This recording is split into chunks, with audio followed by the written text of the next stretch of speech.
playing Dread Pirate Roberts in a scene from the movie Princess Bride.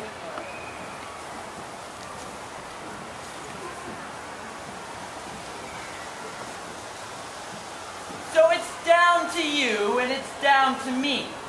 If you wish her dead, by all means, keep moving forward. Let me explain. There's nothing to explain. You're trying to kidnap what I have rightfully stolen. Perhaps an arrangement can be made. There will be no arrangement, and you're killing her. Well, if there can be no arrangement, we're at an impasse. I'm afraid so. I can't compete with you physically, and you're no match for my brains. You're really that smart?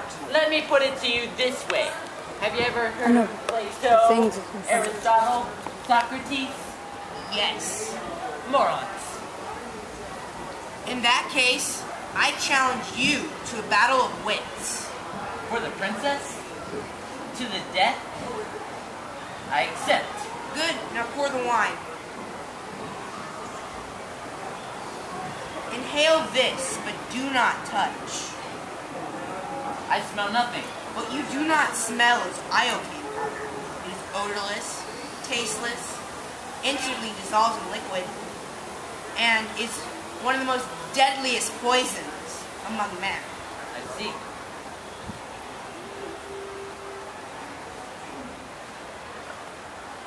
The battle of wits has begun.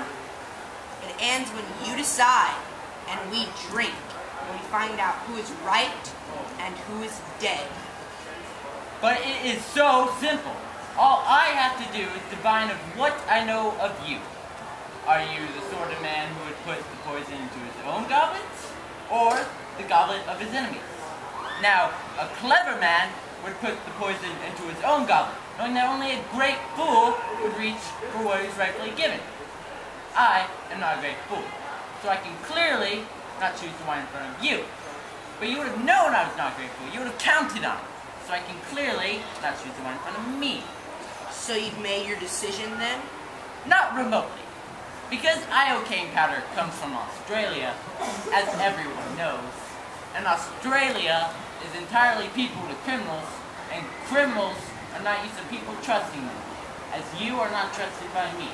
So I can clearly not choose the wine in front of you. Truly, you have a dismal intellect. Wait till I get going! Where was that? Australia? Yes, Australia. And you were suspected that I had known the powder's origin. So I can clearly not choose the one in front of me. You're just stalling now. You'd like to think that, wouldn't you? You've been my giant, which means you're exceptionally strong. You could have put the poison into your own goblet, relying on your strength to save it. So I can clearly not choose the one in front of you. But you have also bested my Spaniard. And in doing that, you must have studied. And in studying, you would have found that man is but mortal. You would have put the poison as far away from yourself as possible. So I can clearly not choose the one in front of me. You're trying to get me into giving away something. It won't work. It has worked. You've given everything away. I know where the poison is.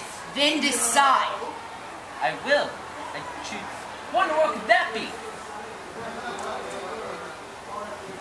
I see nothing. Well, I could have sworn there was something. No matter. What's so funny? I'll tell you in a minute. First, let's drink. Me from my glass, you from yours. You chose wrong. You only think I guessed wrong. That's what's so funny. I switched glasses on you when your back was turned. Ha ha, you fool! You fell victim to one of the classic blunders. The most famous is never get involved in a land war in Asia. Only slightly less well known is never go against a Sicilian when death was on the line. Ha ha!